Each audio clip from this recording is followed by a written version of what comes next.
मंगलकारी जगत अधिकारी, कर्मरूपी वाटेवरचा तू पालनहारी।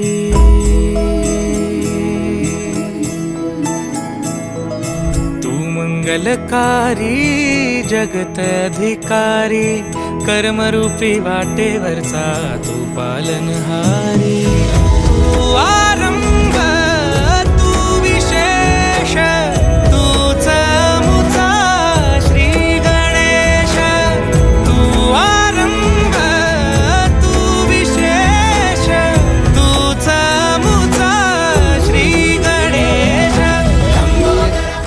राम सेतू मध्ये ते हनुमान ते समुद्रात दगड टाकले होते ना, त्याच संकल्पनेतून आहे ही मूर्ती. हे का नाव टाकले जय